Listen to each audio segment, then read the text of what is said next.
all across America and around the world.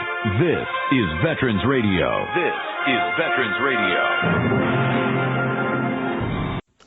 Welcome to Veterans Radio. I am Jim Fausone. I'm the officer of the deck today. We've got some great programs for you. I think you'll find very interesting. We always want to remind you can find more about Veterans Radio at its Facebook site or by going to veteransradio.net, where we're on the web 24/7. You can find a lot of our podcasts there as well. We post new ones every Tuesday, so you can get a new story, a new interview, something you didn't know before by going to veteransradio.net. And before we get started, we want to thank our sponsors. First up, we want to thank National Veteran Business Development Council, nvbdc.org. It was established to certify both service-disabled and veteran-owned businesses. You'll find out how they can help your business by going to nvbdc.org. We want to thank Legal Help for Veterans. Legal Help for Veterans fights for veterans' disability rights all across the nation. You can reach them at 800-693-4800 or on the web at legalhelpforveterans.com. We want to welcome to Veterans Radio Representative Elissa Slotkin. She's a congresswoman from Michigan's 8th Congressional District. Representative, welcome to Veterans Radio. Thanks for having me. Well, we're really excited to have you on to talk about an issue that is coming up in the future, if you will, but we're going to connect some dots. We're going to talk about PFAS contamination, but we're going to connect some dots because military service does expose folks to a lot of toxic materials. And Congress has been kind of moving the ball along as it did in Camp Lejeune water exposure and now PACT Act and burn pit exposure. And we're going to talk about that maybe PFAS exposure is going to be the next thing that has to be addressed. But first, I guess I'd like you to talk a little bit about let me set this up so you don't have to do it yourself. Your investment in these issues is real, and that's because you served with the CIA overseas in Iraq. You're married to a retired Army colonel who served 30 years as an Apache helicopter pilot. You have a stepdaughter who's an Army officer and one who's a physician. Interesting conversations around the table, I'm sure. And I understand that you and your husband met in Baghdad during the Iraq War. So this isn't just a political issue for you. Your family's invested in this issue, isn't it? Yeah, we're a military family. And I think the issue of toxic exposure, if you've served abroad in a war zone, certainly you know that you were exposed to lots of things. You felt it, you smelt it, you experienced it. And I think frankly, between that and then being a Michigander, where we've had such problems with our water, particularly, lead in our water, it just led me to just really focus on these issues when I became a member of Congress in 2019.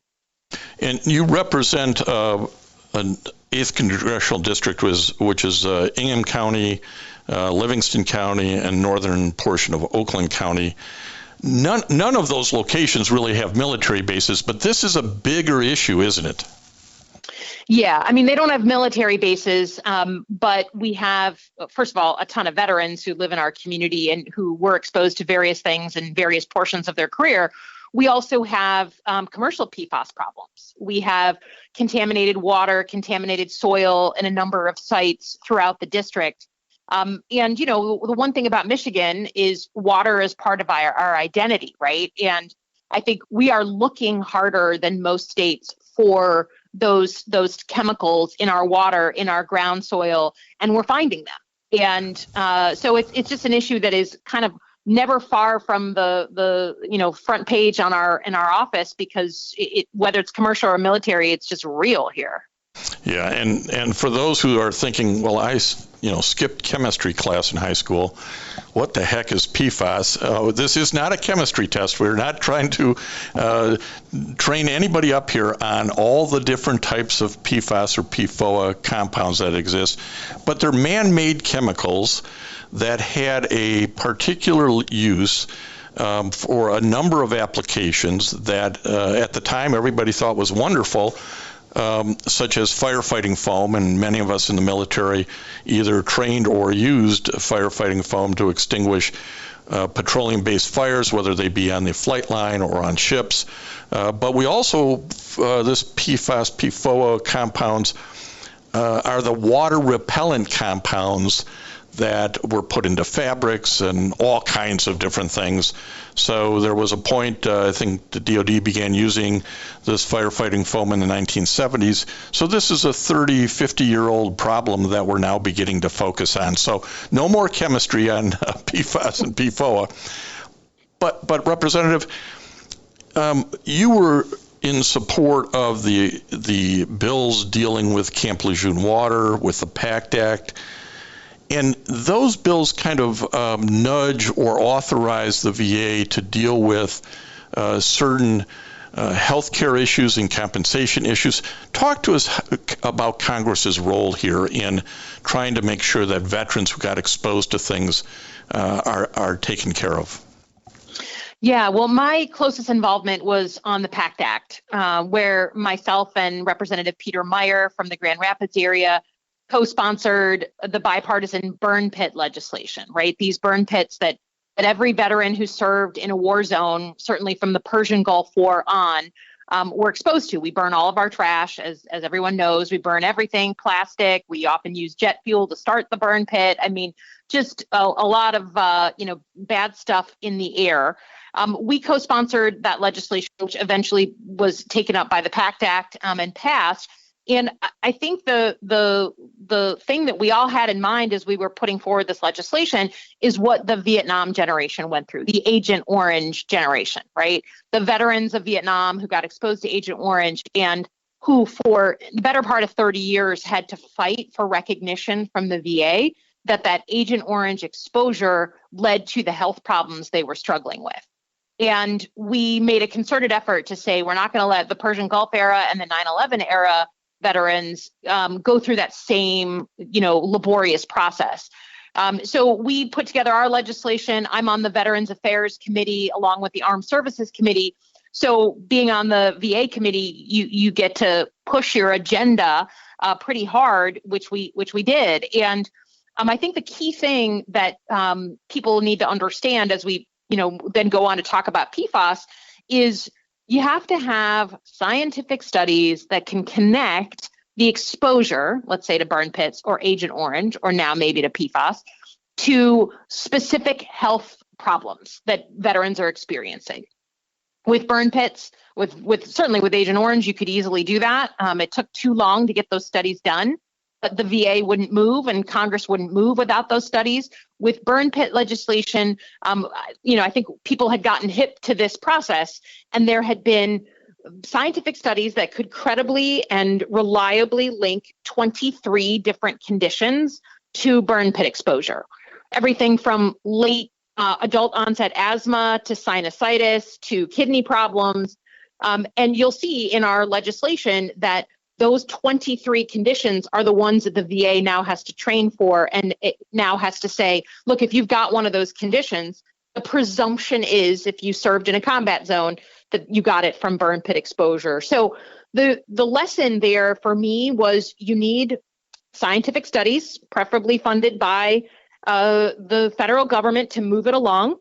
And that's basically the process we've been trying to follow on PFAS, making sure the science is there to understand people who handled that firefighting foam.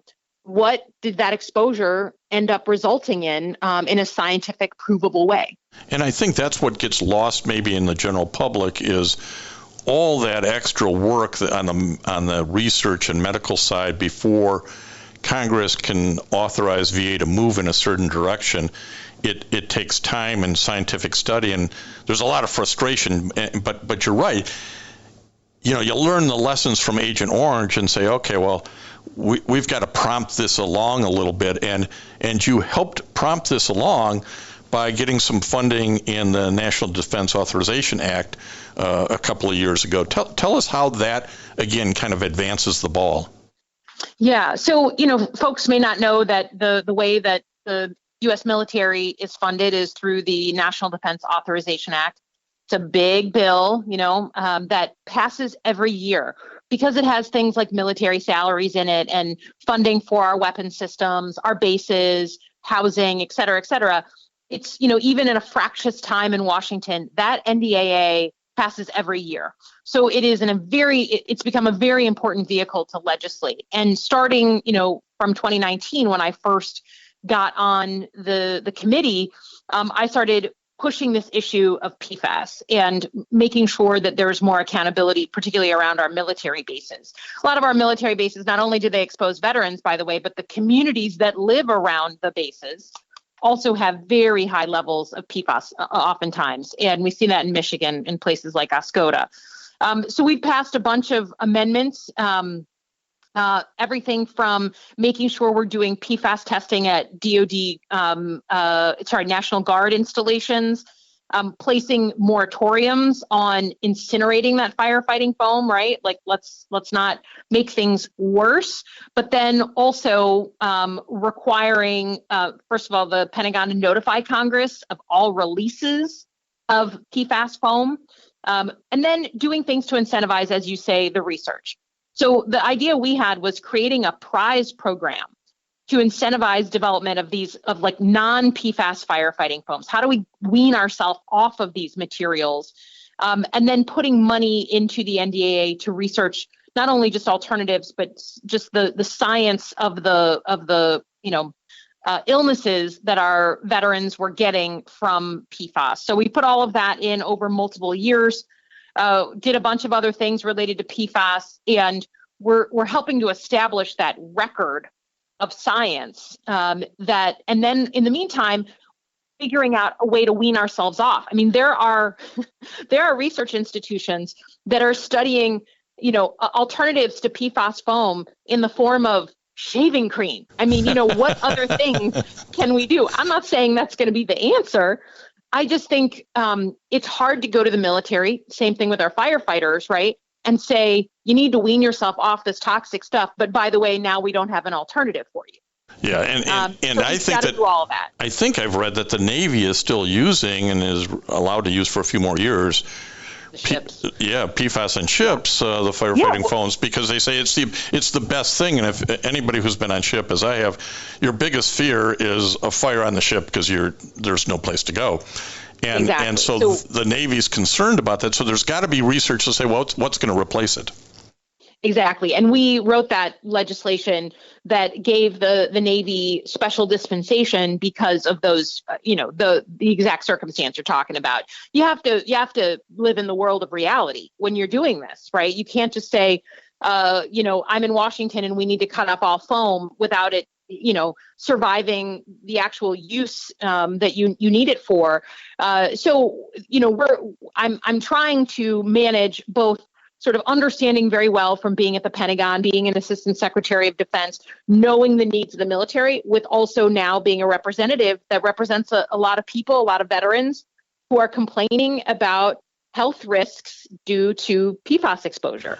Yeah, and I think we're talking to Congresswoman Elissa Slotkin from the Michigan 8th Congressional District, who's been instrumental in advancing some of these toxic exposure issues, and we're focusing today primarily on the PFAS contamination and trying to understand the background work that's going on, which may ultimately lead somewhere as it relates to some legislation for health care services and disability services from the VA.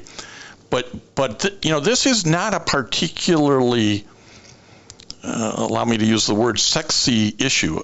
Burn pits overseas fighting terrorists, cool. You can get Jon Stewart and Hollywood people involved.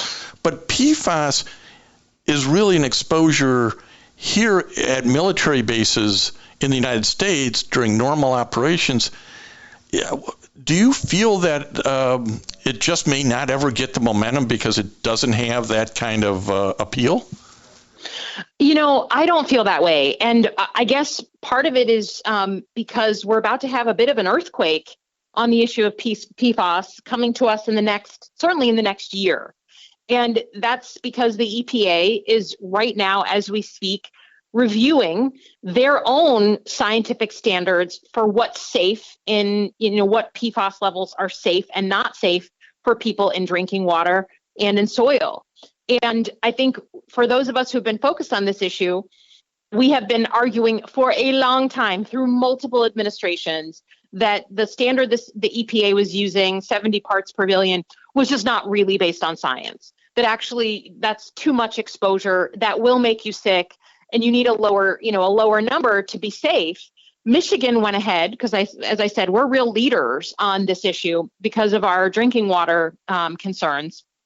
And we went ahead and changed the Michigan standard to 7 parts per billion. Real different, right? And the EPA has signaled that they, in the next year, are going to change the PFAS standards for safety based on science. This is a big deal. And I said, to the military directly, to the Pentagon, you guys have a bit of an earthquake coming when the EPA changes that standard. Both, what you're allowed to seep into the ground at bases, but also the exposure for the active duty and National Guard. You're going to have to change up what you do here. And it's coming. It's a coming. And I think that as that standard changes, it's going to put a lot more focus from the surrounding communities, from our veterans on this issue. Now, always helps to have a Hollywood star. And I'm going to nominate, without his permission, Mark Ruffalo, who is the star of a movie on PFAS called Dark Waters. It was a civilian use. 3M was using it for years and making communities in West Virginia very, very sick. But he's someone who's come to Michigan on Flint water issues, lead issues. So I'm hereby nominating him to become the new in-your-face Hollywood star of the PFAS veteran exposure. I think that's a great suggestion, Congresswoman. I'm going to be promoting that one way or another. Great. Because unfortunately we are in a world of media and attention, and there's so much stuff going on. You kind of have to build up a public support. And sometimes it has to be done this way, right? Because it helps those in Congress say, well, okay, we've got 100 good priorities. Let's move number 99 up to number 3. And that's right. Just reality of the real world. As you said, you have to live in the real world, don't you? And the real world includes, at the end of the day, the most difficult issue that we had to surmount getting the PACT Act passed was money. Absolutely. Right? It turns out that, if you're going to cover another 3.5 million veterans nationwide who were exposed to burn pits and have, ailments due to their burn pit exposure, that costs a lot of money. And there were a lot of people in Congress who didn't want to spend that money, right? They're more fiscally conservative. They want to spend on something else. There's a million reasons why people didn't want to spend that money. And I think what the public pressure does, especially from veteran groups, by the way, is really say to those people, like, look, if you have the money to send them to war, you have the money to care for them when they come back from war. Amen. And, amen. So that public exposure helps. And I have to say, the other thing on the burn pits that really matter, just like Agent Orange, is you have advocacy groups that are made up of veterans and their spouses who are fighting and can tell their personal stories on this issue. That's what we had on the burn pit legislation. And it wasn't just Jon Stewart. I mean, it was old school, right? They came to Congress, these veterans, and they hunted us down in the hallways. They had their cell phone cameras out. They were trying to get people to sign on to that legislation. And if they would stand at the bottom of the Capitol steps when we would finish a vote, you would see them there, including Jon Stewart, by the way. But you just, there's nothing more powerful than someone who has served and their spouse showing up and telling their personal story and saying, look, we know you like to smile and take pictures with veterans, put them on your desk, have them in your office. this is a real world issue, and we need you to address it, and we're not going to let you, skirt away without supporting it. So that was what made the difference in the end. Well, and the reason we're talking to the Congresswoman is because she's going to be candid and honest with you and tell you what matters and how to make change. And that's, I think, for the veteran community, sometimes we get frustrated. We say, oh, nothing ever changes. They never listen to us. They just take smiling photos. But your Congresswoman Slotkin's given you the playbook. If PFAS exposure is important to you, how to get it done. I do want to raise one more question that maybe you can myth bust on. And we all know that money's kind of at the root of a lot of these decisions because you have to be able to pay for it. And I have talked to veterans who've said, well, the PACT Act was an incredible act. It's the most important act in 30 years. But it probably means we'll never get anywhere on PFAS because all the capital, meaning goodwill as well as funds, have been sucked up, and there's no way Congress will go forward with PFAS because they did what they did on the PACT Act. Is that just being too darn cynical? Yeah, yes. I think that is underestimating the power of veterans who become activists on a whole host of issues, but certainly on this issue. And while it took a lot of work, it is true, and we had some real shenanigans at the end with senators voting yes and then switching their vote and voting no, and you had some shenanigans we had to push through. So it did require a lot of capital. That is fair, but you should see the number of activist groups who come knocking on our doors every single week. No one has more social capital than veterans on both sides of the aisle. So I just don't believe that that's a fair statement to say we're done. We're done for another generation. Truth be told, it took us about 18 months to get the PACT Act passed, from conceiving of it to getting it through committee to getting it through the House and Senate to all the activism and everything. 18 months is, not by Washington standards. No, it's not it's quick. Horrible, right? And it was because the Agent Orange generation went through almost 30 years, right? So I just think that that's underestimating the power of veterans organizing, of bipartisan groups of veterans, not making it a political thing where it's one party over the other, appealing to everybody and having advocates who can speak to everyone in Congress. That, to me, is a secret sauce that veterans have that a lot of other groups do not have. And I think in the PFAS area in particular, it's not just a veteran issue. Burn pits was just a veteran issue. PFAS is affecting all these decommissioned military bases through the BRAC process who are now looking and going, oh, we have contaminated groundwater with PFAS. We've never looked before. I think I read somewhere there's 700 bases DOD's identified as having PFAS contamination. It's not just a veteran issue, although veteran issue may be unique in terms of exposure to firefighting foam and more direct healthcare issues and compensation issues. But as you say, the earthquake is coming when EPA changes these rules. I know the folks up in Wordsmith, Oscoda have felt that the Air Force was just slow walking these issues, but I suspect that will all change if the EPA makes its changes. Yeah, that's why it's such an earthquake, right? I mean, the federal government, the military, obviously is a big part of that, will say, we can't make decisions, one-off decisions. We've got all these locations all over the country. When the EPA gives us a different standard, then we'll act and we'll clean up to that standard, right? I mean, they're pretty blunt about it. And so a community advocating, a community doing its best to speak out and speak to the, big Air Force, big Army, anyone, will only have limited success when the EPA isn't doing its job. And so now when the EPA looks like it's going to actually change the standard, that's where you're going to have DOD taking a very different tone with those surrounding communities. That's where, they're going to come in and say, okay, this is the new federal standard.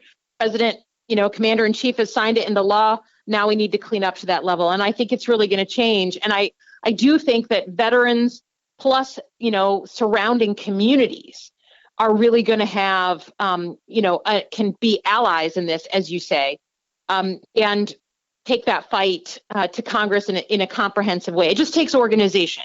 And I think that is what, I'd love to see more of, is folks who, and who's the natural leaders on this are the federal firefighters, right? The folks who absolutely work for the federal government and work with PFAS foam every single day. So I spend a lot of time with them because they're kind of the hook. And if you can get them covered, if you can get the government to recognize their conditions, then it starts to fan out from there to veterans who handled this material. Yeah, absolutely. And we're getting a lot of great insight on this issue and how it works through Congress with Congresswoman Elissa Slotkin of Michigan's 8th Congressional District.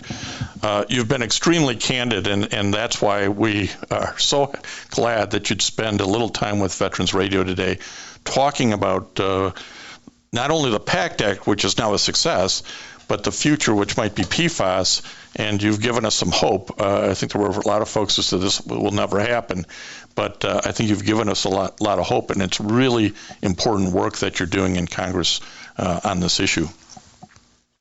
Well, it's a passion project for me, and it lives in the Venn diagram between my national security experience and my Michigan experience. And if there are groups who want to come see me, come get organized, come talk about it, the door is open to anybody. Well, that's a great place to bring this to conclusion, because that's an open offer and one people should take up on. Although I am going to start promoting Mark Ruffalo as the face of PFAS. And when they say, whose idea is that? You're getting blamed for it, Congresswoman. We really appreciate the time that you've given to Veterans Radio today to shed some light on this really important issue. Thanks for what you're doing, and thanks for having me. And I want to thank everybody for listening to Veterans Radio today. I am Jim Fausone.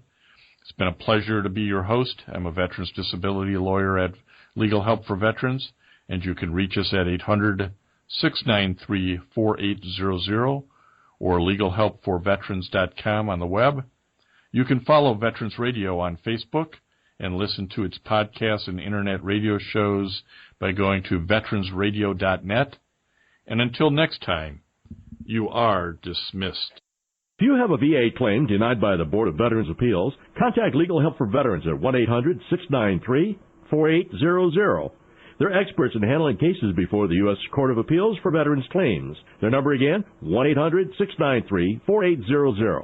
We again want to thank our national sponsors, the National Veterans Business Development Council, nvbdc.org, VA Ann Arbor Health Care System, the Vietnam Veterans of America Charles S. Kettles Chapter, Ann Arbor, Michigan, VFW Graf O'Hara Post 423 in Ann Arbor, and the American Legion Press Corn Post 46, also in Ann Arbor. We appreciate all your support. You can go to veteransradio.net, click on the sponsor level, and continue to support keeping Veterans Radio on the air. And until next time, you are dismissed. Lucky Land Casino, asking people, what's the weirdest place you've gotten lucky? Lucky? In line at the deli, I guess? Aha, in my dentist's office.